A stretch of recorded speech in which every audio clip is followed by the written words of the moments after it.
Hello friends, how are you. तो बहुत सारे बच्चे कमेंट बॉक्स में कमेंट कर रहे थे कि आपकी रैंक क्या आई है और कौन से क्वेश्चन आपके रॉन्ग हुए हैं। तो ये वीडियो बना रहा हूँ और कैसे क्लोज टेस्ट को किया जाना चाहिए, क्या अप्रोच होनी चाहिए, वो सभी क्वेश्चन इस पेपर में आज डिस्कस करेंगे। जो हमारा लाइव टेस्ट हुआ था वॉली बोर्ड का 11 और 12 फरवरी को। तो आइए चलते हैं अपने स्कोर कार्ड की ओर। तो 324 मेरा स्कोर रहा था, आप लोगों ने देखा होगा लाइव टेस्ट का। और रैंक है जो 1,27,900 बच्चों में से 157 रैंक आई है, 157 रैंक आई मेरी। और मैथ्स का स्कोर आप लोगों ने देखा था 86 था। एक क्वेश्चन जो मेरा गलत था वो क्वेश्चन ही गलत है। उसके बाद रीजनिंग में 3 क्वेश्चन मेरे गलत हुए हैं और 28 मेरे अटैम्प्ट हुए थे। 72 मार्क्स रीजनिंग में आए मेरे। उसके बाद इंग्लिश सेक्शन में 127 100 परसेंटाइल और मैथ सेक्शन में 99.8 परसेंटाइल। इंग्लिश में 127 मार्क्स हैं और जनरल अवेयरनेस में 39 स्कोर था और 93 परसेंटाइल। अब आप देख सकते हैं 99.8 परसेंटाइल, 100 परसेंटाइल और 94 और 93 परसेंटाइल। अगर हम चारों सेक्शन में थोड़ा थोड़ा अच्छा करते रहेंगे तो ओवरऑल अगर आप परसेंटाइल देखोगे तो 99.9 परसेंटाइल आ जाएगी। अगर हर एक सेक्शन में आप अच्छा कर रहे हैं तो आप अपने आप आगे निकल जाएंगे और बच्चों से। तो 99.9 परसेंटाइल है और 324 स्कोर। आइए देखते हैं कि कौन से क्वेश्चन गलत है और क्लोज टेस्ट को कैसे करना चाहिए। तो ये क्वेश्चन था, जो एक क्वेश्चन जो मैथ का मेरा रॉन्ग हुआ था, ये क्वेश्चन ही गलत है। इसमें दे रखा था कि 20 लाख के इन्वेस्ट किए, उसमें 10% कंपाउंड इंटरेस्ट पे वो वैल्यू बढ़ रही है। तो उसके बाद ये 24 लाख 20,20,000 वैल्यू हो जाएगी। उसके बाद कहा है कि उसने जो भी वैल्यू अमाउंट आया उसका एक फ्लैट परचेज कर लिया है और 2 साल तक उस फ्लैट पे डेप्रीसिएशन हो रहा है 15% एनुअली। तो 15% अगर सीधा 20 लाख पे 15% भी निकाल लेंगे तो वही 3 लाख के आसपास चला जाएगा। 15 दूनी 30, 3 लाख के आसपास वही चला जाएगा। तो ये वैल्यू ही क्वेश्चन का आंसर इन्होंने गलत निकाल रखा है। 15 का 15% निकाल रहा है, 15% का 15% निकाल दिया है और निकालना था उस वैल्यू का 15% घटता जाएगा तो कितनी वैल्यू हो जाएगी, वो डेप्रीसिएशन हो जाएगा। तो इसका आंसर 5-6 लाख के आसपास हो जाएगा, 6-7 लाख के आसपास। तो ये क्वेश्चन गलत हो जाएगा। यहाँ पे जो भी वैल्यू आएगी आप निकाल सकते हैं है कि 24,20,000 का 85% होगा, फिर उसका 85% जो वैल्यू आएगी वो डिफरेंस डेप्रीसिएशन होगा।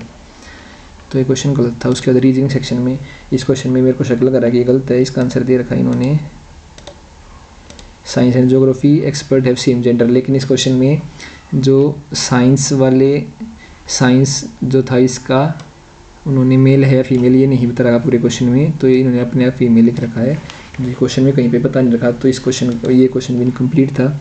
उसके बाद इस क्वेश्चन का आंसर भी इन्होंने गलत दे रखा है। इसमें अगर हम काउंट करें तो 16 रेक्टेंगल्स आ रहे हैं, इन्होंने 15 बता रखा है। और अगर हम देखें 32 क्वेश्चन को तो 32nd क्वेश्चन 16% बच्चों का ठीक है और क्वेश्चन का आंसर गलत है। अगर काउंट करें तो 1, उसके बाद एक ये पूरा 2, एक ये 3, एक ये 4, एक ये पूरा 5, उसके बाद 6, 7, 8, 9 और ये पूरा 10, ये दोनों मिला 11, इन दोनों को मिला के 12, इन दोनों को मिला के 13, उसके बाद इन तीनों को 14, इन तीनों को 15 और पूरे को मिला के 16 रेक्टेंगल हो गए। तो 16 इसका आंसर था। क्वेश्चन का आंसर गलत दे रखा। उसके बाद है क्वेश्चन नंबर 5। इस क्वेश्चन में ए पार्ट में भी सिस्टर इन लॉ ही आ रहा है और बी पार्ट में सिस्टर इन लॉ आ रहा है, लेकिन बी में सगी सिस्टर इन लॉ, ऊपर वाले में चाचा ताऊ का ऐसा मिला के है। तो ये डायरेक्टली नहीं है और ये डायरेक्टली है, तो इसकी बात का ध्यान रखना कि डायरेक्टली सिस्टर इन लॉ होनी चाहिए, वो आंसर होगा। उसके बाद है इस क्वेश्चन में थोड़ा सा जो 3 और 4 में था कि कौन सा साइज छोटा है, तो उसमें थोड़ा सा था ग्रेप सबसे छोटा है, उसके बाद स्ट्रॉबेरी से बड़ा है, तो ये याद रखना था। और उसके बाद 1 है मैंगोस्टीन, फिर है 2 पपाया, फिर है 5 जैक फ्रूट। ये साइज़ के हिसाब से लगाने थे। उसका देखिए ये क्वेश्चन है बहुत ज़्यादा गंदा था। अब ऐसे टाइम पे जब हमारा पेपर पास आ चुका है तो ऐसे क्वेश्चंस को अगर पेपर में भी नहीं हुआ हमारे से और आंसर देख रहे हैं तो आंसर भी बहुत ज़्यादा गंदा दे रखा है कि उस नंबर को दोनों को ऐड करके -2 × 22 93 सम बना रहा। मतलब कोई वैल्यू का दिमाग में कहीं से भी नहीं हिट कर सकता है। ऐसा क्वेश्चन अगर आ रहे हैं तो इनको एनालिसिस के दौरान भी ज़्यादा लोड लेने की जरूरत नहीं है, इनको लीव कर सकते हैं। अब ऐसे क्वेश्चन करने की कोई जरूरत नहीं जो प्रीवियस ईयर बेस्ड नहीं है या फिर बहुत ज़्यादा हार्ड है। अब ये क्वेश्चन करने का टाइम नहीं है। उसके बाद है इंग्लिश सेक्शन के कौन से 2 क्वेश्चन मेरे रॉन्ग हुए थे। तो एक था ये PQR ऐसा क्वेश्चन रॉन्ग हुआ था मेरा और दूसरा क्वेश्चन था एक ये वाला पैसेज का, ये पैसेज क्वेश्चन भी गलत है। 68 क्वेश्चन को अगर हम देखें तो 68 क्वेश्चन में 3% बच्चों का ठीक हुआ था। ये क्वेश्चन का आंसर भी गलत दे रखा है। इसका आंसर जो बी पार्ट है यही आना है। उसके बाद अगर क्लोज टेस्ट की बात करें तो क्लोज टेस्ट कैसे करना चाहिए तो आइए देखते हैं। तो आपको अब पूरा क्लोज टेस्ट में हर एक लाइन का मतलब आपस में इंटरलिंक होना चाहिए और जो भी पार्ट ऑफ स्पीच लगाना है उसी को लगाना है और वो कैब भी ठीक यूज़ करनी है। तो तीनों चीज़ों का ध्यान रखना आपको।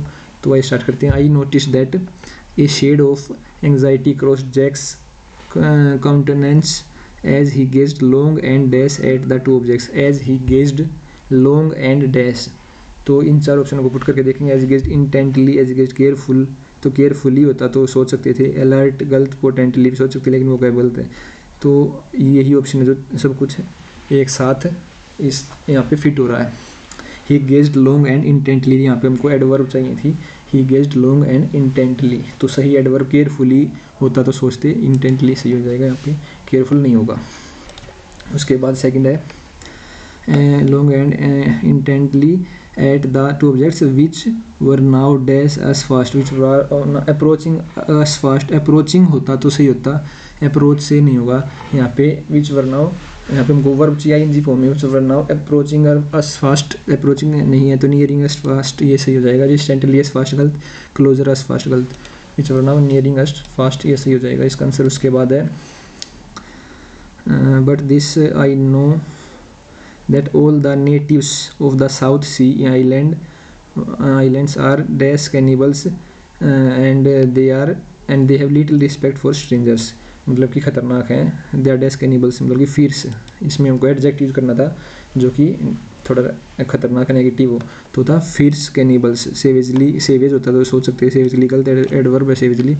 उसके बाद है विशियसनेस गलत, प्लीजेंट गलत, हमको ये वो का प्लीजेंट पॉजिटिव होगा, नेगेटिव चाहिए था, तो फियर्स कैनिबल्स सही होगा आंसर। उसके बाद आगे चलते हैं तो फोर्थ पार्ट पे है and they have little respect for strangers, we must hide if they land here, which I dash hope they will not do.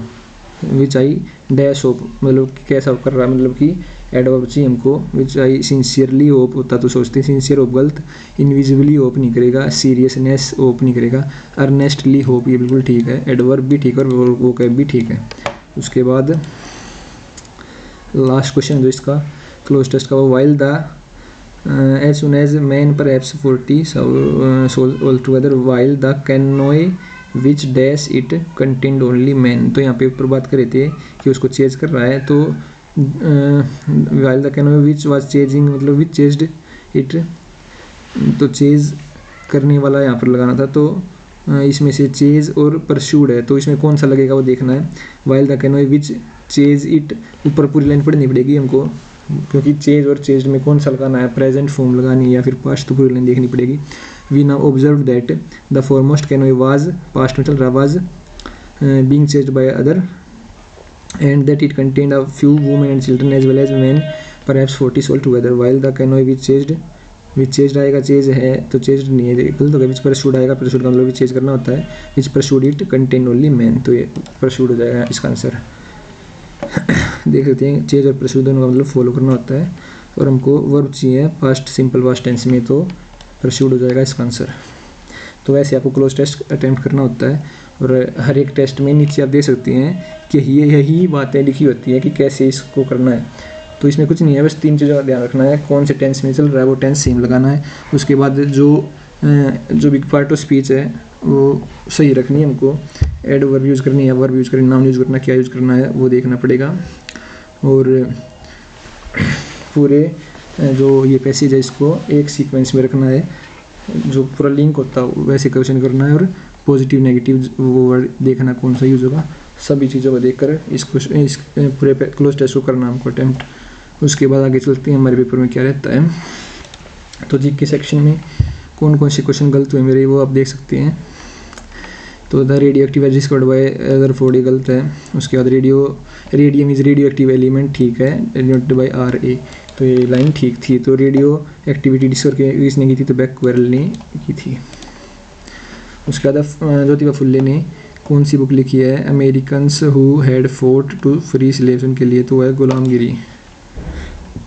उसके बाद है ग्रीन रेलवे स्टेशन सर्टिफिकेट किसको मिला है, तो है विशाखापट्टनम रेलवे स्टेशन को green railway station certificate with highest rating of platinum मिला है। नेक्स्ट क्वेश्चन जो हमारा गलत है वो है कबीर, ये बहुत ज़्यादा इंपॉर्टेंट है, इसको आप याद कर सकते हैं यहाँ पे। Kabir and Tulsidas were followers of, मतलब ये बताना है तो मीराबाई कृष्णा की है, ये ठीक लाइन। इसमें नॉट ट्रू पूछा है, तो नॉट ट्रू कौन से हैं, तो ए और सी नॉट ट्रू, मतलब कि बी ये ठीक है, मीराबाई कृष्णा की भगत थी, ये ठीक है। उसके बाद Narayan were saint of sons who were dedicated to lord Vishnu, तो नारायण, ये नयन से याद कर सकते हो। तीसरा नयन किसका था, शिव जी का, तो नयनार्स है शिव जी का, तो ये तीसरी लाइन गलत है। और Kabir and Tulsidas followers of निर्गुण भक्ति, तो ये भी गलत है क्योंकि खाली कबीर निर्गुण भक्ति के थे, तुलसीदास राम भगत थे, तो ये आप नीचे पढ़ सकते हैं।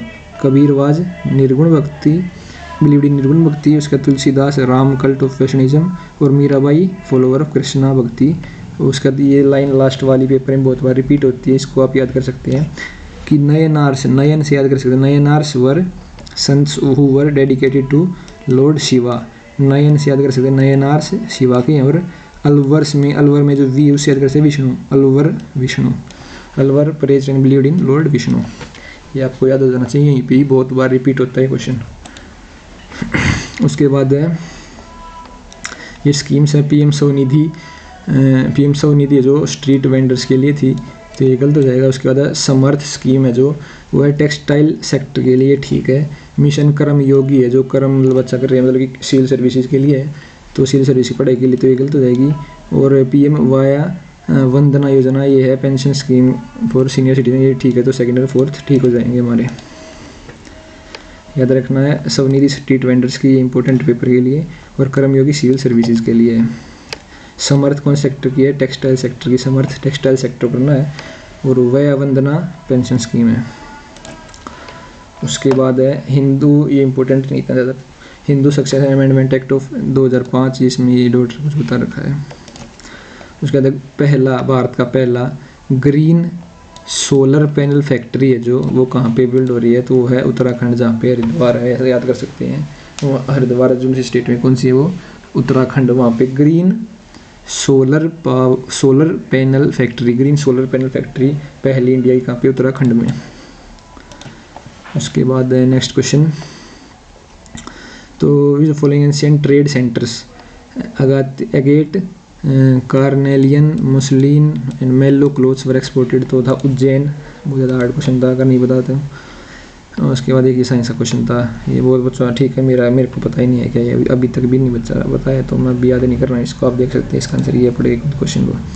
तो कंप्यूटर सेक्शन में 3 क्वेश्चन रॉन्ग हुए हैं, कितने नेटवर्क, तो बहुत सारे नेटवर्क हैं। और ये PDF का क्वेश्चन था, इसमें कुछ था नहीं खास। तो ये था हमारा पेपर। तो कैसा लगा ये सेशन, और क्लोज टेस्ट को आगे से आपको बहुत अच्छा करना, और अगले जो भी पेपर होगा उसमें आपको कमेंट बॉक्स में कमेंट करना है कि कैसा हुआ हमारा क्लोज टेस्ट, इंप्रूवमेंट हुई या नहीं हुई है। तो 1-2 दिन में अभी इंप्रूवमेंट स्टार्ट हो जाएगी। तो थैंक यू गाइस।